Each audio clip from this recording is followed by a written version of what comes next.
biyya kana keessatti nuyi warri amantii kristiyaanaa hordofnus warri amantii musliimii hordofanis waliigaltee guddaa qabna, jaalala guddaa qabna, walii wajjin hojjenna, walii wajjin nyaanna, yeroo gaddaa yeroo gammachuu yeroo hundumaatti walii wajjin jirra, wal dhabnee gargar baanee walirratti kaanee hin beennu. Inni kun baay'ee nu boonsa, baay'ee nutti tola. Sabiinsa amantiin kan dhuunfaati, kan abbaati. Namni waan barbaadetti amanuu hin danda'a. Obboleessa isaa obboleettii isaa wajjin immoo jiraachuu danda'utu irra jira. Ulfina isaa eegee, ulfina amantii isaatii eegee, inni kiristiyaanaa kan ulfina ka warra musliimii eegee, inni musliimiinis immoo akkasuma kan warra kiristiyaanotaa eegee walii wajjin jiraachuun bara dheeraa kan keessa turre ammas immoo kan keessa jirrudha. Biyya keenya keessatti haala manu ilaalaa jirru kan nu yaaddesse akka kanaan jiraataa utuu jirru biyya kana keessa biyya keenya keessatti bifa amantiitiin namooti gargar ba'uu yeroo arginu yeroo dhageenyu waldaa kiristiyaanaa gubate yommuu jedhamu masgiida gubate yommuu jedhamu baay'ee nu rifachiise. Baay'ee nu gaddisiisas. Egaa nuyi qaamaan bira geenye hin argine waldaa kiristiyaanaa gubate yookiis masgiida gubate si qaamaan hin argine oduu garuu hin dhageenya suuraa sooshaal miidiyaa irraati hin argina yeroo dhageenyu garuu hin rifanna attamittiin waan akkanaa biyya keenya keessatti ta'a kan jedhurraa kan ka'e. Biyyi keenya bara dheeraadhaaf jalqabee amantii irratti utuu waliin dhabeen walii wajjin jiraataa ture. Maatii tokko keessa jiraataa ture. Wal fuudhaa, walitti heerumsiisaa, walii wajjin nyaataa, tokkummaadhaan yeroo rakkinaas yeroo gammachuus saba walii wajjin jiraateedha. Malee amantii irratti ka'ee walii mormee, wal ajjeesee, wal balleessee hin beeku. Tarii garaagarummaa xinnoo yoo jiraate yeroo garaagaraatti maatii keessatti yoo hin ka'a waan guddaa goonee lakkaa'uu hin dandeenyu. Garuu sabni kiristiyaanaa fi sabni musliimiin walirratti ka'ee wal balleessuudhaaf isaa hojjetu hin beennu hin argine. Amma garuu yeroo biyya keenya keessatti amantiidhaan wal qoodanii kanat ta'ee sanat ta'ee yommuu jedhamu baay'ee nutti dhaga'ame, baay'ee gaddine. Kanaafuu sabni keenya akka inni waa hubatu barbaanna. Akkuma jalqaba isiniin jedhe nuyi tokkummaadhaan walii wajjin teenye mari'an amma obboleessa koo wajjinan taa'ee isinitti dubbataa jira.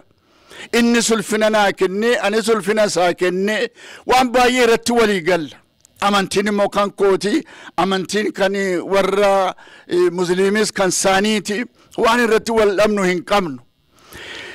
Kanaafuu yeroo biyya keenya keessatti waan akkasii ta'e jechuu yommuu dhageenyu hin rifanna, baay'ee nu gaddisiisa, baay'ee illee nutti dhaga'ama. Kanaafuu kan isin gorsin obboloota keenya takka takka yeroo oduun adda addaa darbu bifa adda addaatiin waldaa kiristiyaanaa gubate yommuu jedhamu, mana masgiidaatu gubate yommuu jedhamu dhugaaf soba isaa addaan baafattanii beekuu isin barbaachisa. Sabiinsa namooti garaagaraa waan dhugaan ta'an yeroo isaaniitti postii godhan jira. Iddoo kanatti sanatti ta'ee abalutu akka godhe yeroon itti jedhamu jira sabii ta'ee fi amma isinii danda'ametti wanti isin sooshaal miidiyaa irratti argitan kun dhuguma ta'ee jedhamee karaa qabatamaa ta'een hubannoo keessa gashuu barbaachisa. Itti dabalee walii obsuuf wal danda'uu nu barbaachisa. Walii wajjin jiraataa turre. Sabni amantii islaamaa hordofu fi sabni amantii kiristiyaanaa hordofu har'a miti biyya keenya biyya Itoophiyaa keessatti kan argame bara dheeraa tureera. Waggaa baay'ee walii wajjin jiraanneerra. Yeroo duun wal awwaalleerra. Yeroo gammachuu walii wajjin gammanneerra. Kanaafuu har'uma kana kaanee wal dhabuu wal loluu wal ajjeessuun nurraa hin eegamu. Tarii kan kana duuba jiranii sababii ga'aa kan ofii isaanii kan qabanii dhaabii siyaasaa garaagaraa jiraachuu danda'u ta'a hin beennu. Kanaafuu maqaa amantiidhaan namoota isinitti gargaaramanii abalutu akkas godhe abalutu sana hojjete yommuu jedhanii addaan baafadhaa isiniin jenna. tokkummaa keessan isa dur qabdan akkuma dur waliin jiraataa turtanitti ammallee walii wajjin jiraachuu qabdu. Wal danda'uu qabdu, walii obsuu qabdu. Jaalala keessan eenyuyyuu isin irraatii fudhatee jibba isinitti dabarsuun irra hin jiru. Kanaaf biyya keenya keessa kan jirtan amantii musliimii kan hordoftan, amantii kiristiyaanaas kan hordoftan hunduma keessaniin wanti adaraa isiniin jechuu barbaannu obboloota keenya. Amantiin kan ofii keessaniiti, kan dhuunfaa keessaniiti. Namoota dhimma siyaasaaf jedhanii isin dogoggorsuu barbaadan, karaarraa isin kaachisuu barbaadan dhaggeeffattanii jaalala bara dheeraaf qabaataa turtan, tokkummaa bara dheeraa walii wajjin jiraataa turtan gad hin dhiisinaa isiniin jenna. Wanta odeeffamu, wanta dhageessanii dhugaa ta'uusaaf soba ta'uusaallee immoo addaan akka baafattan adaraa isiniin jenna.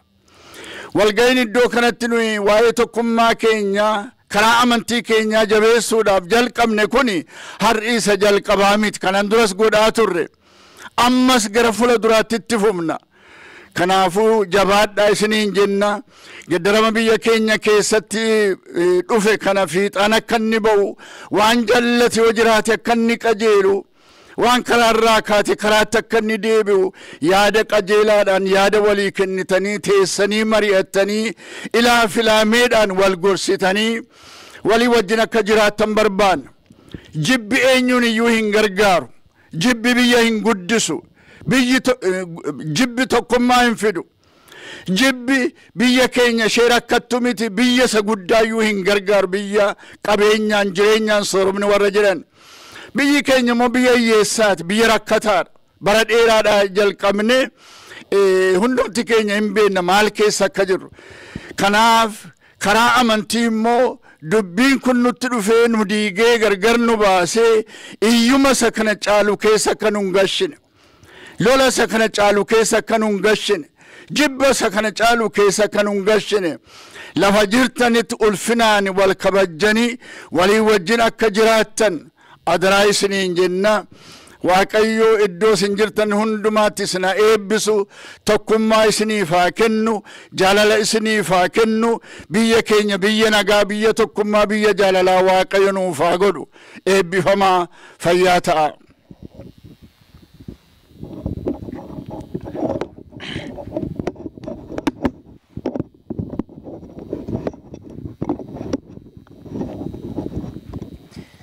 بسم الله الرحمن الرحيم الحمد لله رب العالمين الصلاة والسلام على رسول الله صلى الله عليه وسلم أكما قرتي باستر ملكامون ندرت دبتانيتين حواسني كين كبكا شوف جرتن الدنيا كان رت أرجمتن قويا هرا حيون أمنتي بك كانت والجينة community أورومو أو منسوتاتي والجينة رام سمسان دبتان كان دبرسو كيناف بك جرتاني تأمل لي نجين كين سنهاجا وسنين جنر رديبينه نجين ربي سنين رهاجراتو akkuma jame kana waan isaan dubbatan kana irratti irra deebi'uu guddaa hin barbaachisu. Waan baay'ee gorsa baay'ee nuuf kennaniirani.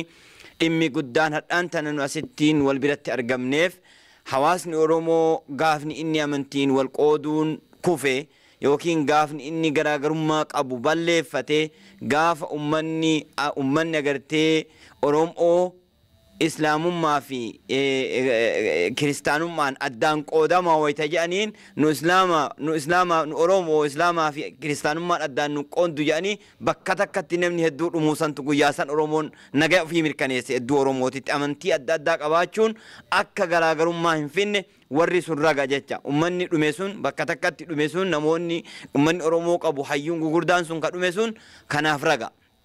Lammaffaa akkuma beekamu ummanni keenya ummanni Oromoo tokkummaa isaa jabeeffachuun har'aa miti ka jalqabe turee jira.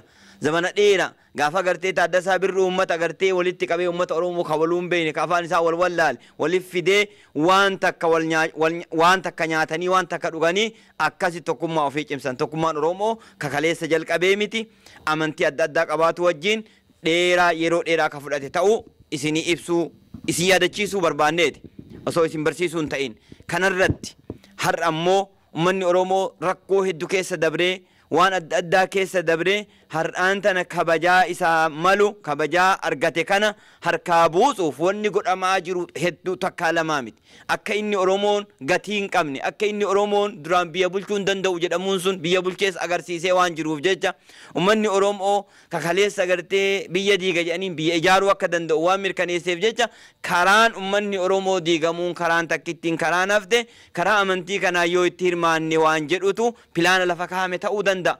Filaan lafa kaa'ame kana keessatti ummanni Oromoo hubannaa gayaa argatee xiqqaaf guddaan isaanii hayyoonni isaanii warroonni agartee sheekotaatiif kaqeessotaa bakka jiranitti gahee isaan irraa eegamu ba'uu akka isaan qabaniif jecha nus waan dandeenyuun gumaacha godhaa jirra jecha gumaachi nu goonu sun ummanni keenya waan akkanaatiin jala fiigee akka wal dhabuu hin qabne wal dhabbiin amantii hedduu Oromoo hin jirtu hedduu agartee ummata keenya ummanni keenya ummata nagayaati islaamummaa jechuun agartee akka amantii muslimaatitti islaam maqaan jedhu kun nagaha jecha salaama namni islaamummaa jala dhokatee ummata Oromoo jeequ yoo jiraate namni amantii kiristaanaa jala dhokatee ummata kana jeequ yoo jiraate yookiin biyya san akka rakkoo keessa galtu ka barbaadu jiraate wanni gaafannu yoo jiraate qaama bulchiinsa mootummaa biyya bulchaa jiruun rakkoo kana agartee tarkaanfii barbaachisu akka itti nuu fudhatan kanallee asumaan ibsuu barbaanna maaliifuu harka isaanii namni waan tokko dalagee mana charchii gubee eegasii masjida gubee ummanni islaamaa akkas godhaa jira jedhee yoo ka tarkaanfatan namoonni sun nagayaan bayanii galuu akka hin dandeenye mootummaan tarkaanfii akka itti fudhatu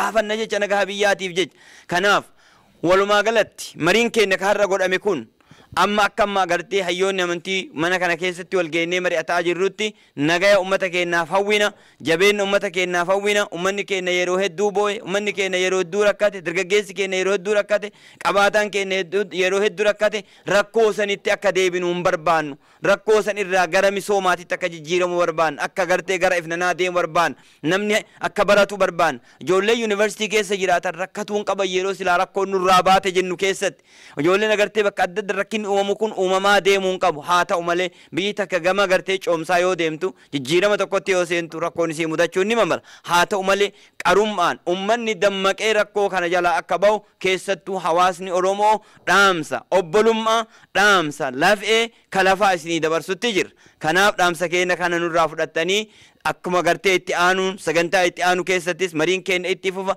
nu agartee keessattuu zamana dheeraaf ummanni Oromoo hayyoonni Oromoo warroonni amantii adda addaa qaban walitti dhufanii mari'achuun baay'ee turre balatamaan turre ammaan tana biyya keessattis haala nama gammachiisu argaa jirra wanni sun akkasumatti agartee itti fufee ummanni keenya hubannaa gayaa argatee biyya san nagaa isii eeyne akka rabbiin gara nagayaa nu baasee namni marti nagahan biyya san keessatti akka jiraatu hawwii keenya guddaa waan ta'eef isinii ibsuu barbaanna rabbiin isin haatiisu bakka jirtani biyya teenya rabbi haatiisu eegasii rakkoo nama biyya san ittiin deemu rabbi irraa haa dhoorgu nus hawaasni agartee Oromoo akka jirrutti xiqqaa guddaan wal dhageennee tin ifne bakka agartee mana mootummaa keessa ummata Oromootu jira bulchaa Oromootu jira jedhamee addunyaaniif agartee ummanni illee akkasin nu beeka yoo rakkoon uumamte ummata Oromootiif kireeditii badaa waan ta'eef jecha ummata Oromootiif gadaannisa badaa waan ta'eef jecha ummanni Oromoo jijjiirama kalee itti dhiigee fide kana hardhallee qabatee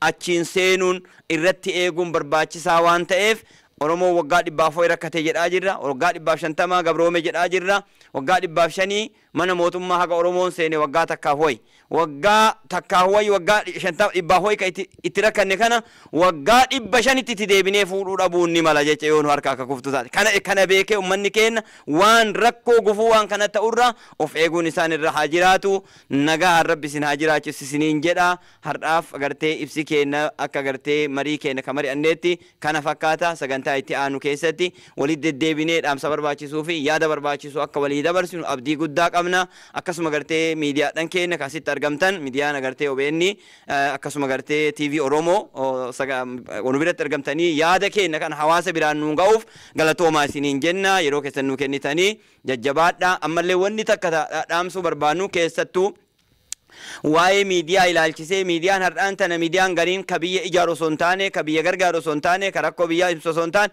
akkaataa ibiddi qabatu qofa ka ibsu waan ta'eef jecha nama masjidan gubatiin gubate jedhee yoo baase miidiyaan tokko yookiin eegasii charchiin gubatiin gubate jedhee yoo ka baasu taate yookiin wama lolaa qofa yoo ka agartee ibsu taate wantoota kanneen illee mootummaan laalee agartee karoora isatti deebisuun barbaachisaa waan ta'eef ummanni keenya illee waanuma akkuma reefu baastariyaan hooma namni waan dhugaaf dharti isii addaan hin beekamne jala hordofanii akka rakkoon biyya keessatti hin uumamne ummanni keenya qeerroo fi qarreen manguddoon hayyoonni amantii akkasuma agartee bakka jirtanitti hubannaan deemuun isinirra haa jiraatu isiniin jenna irra deebi'ee galatoomaa isiniin jedha asumattiin dhaaba sagantaa kee. Ayyee daawwattoota keenya dhiyaadhaa galmi keessatti argamnu kuni waldaa hawaasa Oromoo kutaa Minisootaa biyya Ameerikaa keessa kan jiru. Qaamaan illee isinirraa fagaannu qalbiidhaan isin hojii jirra. Har'aan tana gaggeessitoonni waldootaatii fi masgiidan Oromoodhaa asii wal ga'aniiti marii bal'aa godhanii marii kanarraa immoo cuunfaa isii Paaster Margaamuu Nagarii reefu dubbatanii turanii isa cinaa akka jiru immoo sheeka keenya Sheekh Abdurrahiim Dooyyoo isaanis achumaan ergaa jajjabduu cimsanii dabarsanii jiranii. Ani immoo akka gaggeessaa waldaa hawaasa Oromootti maqaa kiyya isiniifillee mubaadhu obsa Hassan naan jedhani. Boordiin waldaa hawaasa Oromoo ka waggaa lama lamatti jijjiiramu amata eega filatamnee as jirru amata geenyee jirra. Adeemsa keenya kana keessattis waan Oromoo Minisootaa keessa jirtuu fi ammallee saba keenya kan biyya keessa jiruufillee yeroo adda addaa hanga dandeenyetti gumaacha godhuu keenya asumaan isin ibsuu barbaanna. Kana keessaa tokko immoo warroota hawaasa keenya gaggeessan boordii kana keessaa na duubas ni jiranii. Kana bira taa'ammas obboleessa keenya Girmaa Hasan jedhama. Jajjabinaan wanni jala muruu barbaadu boordii waldaa hawaasa Oromoo hojjettoonni galma kanaatii fi gaggeessitoonni amantii waliin taaneeti marii kana kan goone kuni itti fufuuf ta'a akkuma hayyoonni keenya jaanitti amma duraas walquba qabeenyaa jira hubannoo jira fuuldurallee haalli kun itti fufuuf ta'a jechuu barbaadeeti. Guutumatti wanni ani irratti da'u Oromoon akka Oromootti rakkoo amantii hin qabu. Immoo biyyi Itoophiyaadhaa biyya nama miliyoona 100 oliiti. Namni miliyoona 100 olii amantii adda addaatti illee amanu immoo hundinuu hojjetee hundinuu nagee argatee bobba'ee tan hojjete immoo ittiin abbaatee jiraachuudhaafadha. San ka booreessuuf deemu siyaasaa micciiree gama amantiitti jijjiiru rakkoo siyaasaa micciiree gara sabummaatti ka jijjiiruuf deemu kana guutumattuu ni balaaleeffanna. Yoo obboleessa keenya illee ta'e waan kanarraa dhaabbadhu jennaani ka saba biraallee illee yoo dhufe namni rakkoon deemu saba san bikkan bu'u jallaan saba tokkollee bikkan bu'u jallaa hundaanuu karaarraa gori jennaani. Ani asumarratti isin gabaabsee fuuldurallee asitti walitti deddeebinee hogganoonni keenya ni mari'atu. Biyya keenya keessatti biyya alaatti illee waan siyaasaadhaa gara amantiitti ka jijjiiramaa jiru kana yoo dhugumattuu kan amantii isaanitti amanan taate cubbuudhaan kijibaan waan hin taaneef inni ta'a jechuun sirrumattuu biyya san biyya keessattuu jijjiirama amata 100 ol booda dhuftee ammaan tana gara coomsaa keessa jirtu sana ni gaaga'a malee hin gargaaru. Yoo rakkoon jiraatte yoo garaagarummaan jiraatte wal bira ta'anii dhugaarratti hundaa'uudhaan wajji haasawanii akka ilmaan biyya tokkootti ibdura tarkaanfachuudha hawwina. Sani malee aggaammii biraatii fi qabsoo addaa qabsoo siyaasaa irraa ala taate karaa amantiitiif gosummaa walitti buusu gonkumayyuu biyya saniif hin barbaachisu ilma namaatuuf hin barbaachisu. Maaliif ilmi namaa hundinuu dhalataa hawaa fi aadamii obboleeyyanii bal'ina guddina keenya keessa haasabummaa fi amantii adda addaa yoo qabaanne nuti immoo deebinee akka lammii biyya tokkootii fi ilmaan namaa waan taaneef jecha ilmaan namummaa sun kabajamuu qabanii barattoota haadhaa fi abbaan miskiinaa kan waan qaban itti guduunfanii nuuf baratanii boru jiruu fi jijjiiranii hawaasa isaaniillee fayyadan jaanii ergan sanfaa namummaan nu dhagayamtee ijoollee sanfaa eeguu qabna malee ijoolleen sun saba biraati ijoolleen sun kutaa biraatii dhufte jennee irratti bu'uun namummaa ala nama baasaa bineensummaan nama geessa saniifuu namummaan nutti haa dhagahamtuun jaa lammummaan biyya sanii nutti haa dhagahamtuun jaa rakkoon siyaasaa irraa tanumaarraati borullee jijjiiramuuf ta'isi jijjiiramni sun immoo galaana nuun kutu osoo hin ta'in kan nuun dabru osoo hin ta'in kan nuuf dabru ta'uu qaba galaana kana keessanii dabarra asumaan jaa galatooma warri arraan tanaas dhuftan hundinuu galatoomaan jaa. Galatooma ulfaadhaa wanni adda addaa biyya keenyatti uumamaa jira. Ani dhingada biyya ture waan tokko argee waan addaafa argee waan aadaa keenya keessa hin jirre waan safuu laguu Oromoo cabsu waan namaaf namummaa wajja baasu waan adda addaatu uumamaa ture wanna dubbannuuf wanna goonu hunda safuu laguu Oromootitti deebinee odoo jennee gaariidha amantiin kumillee obsaa jedha aadaan keenyallee obsa namaa hima. Gara biraatiin ammootu jaalala namaa hima ilmi Oromoo hundinuu jaalalaan obsaan nagahaan waliin jiraachuu yoo qabu wanna adda addaa yoo uumamu baay'ee nama gaddisiisaa wanna dubbannu qulqulleessinee beennee dubbachuun baay'ee barbaachisaadha fakkeenyaaf ama biyya keenya gaafa an achi jiru san duula keessatti harka muranii harma muranii jedhanii warra maxxansee jira kun dhugaa akka hin taane isinii ibsuu barbaada kun dhugaadhaa miti. Wanni akkanaa kun dhaabbachuu qaba nama walitti buusa wanni hedduu waa hedduutu uumamee jira mee dhaabbannee uf haa laallu mee dhaabbannee saba keenya haa laallu walaa xiinxallinu walaa tiksinu badaa keenya ofitti haa qabnu ka jarjarullee haa qabbaneeffannu nuti akka Oromootti akka isinii dhaamnu ummata keenya jaalala nagaya haa labsinu kanuma ulfaadhaa galatoomaa isin jedha.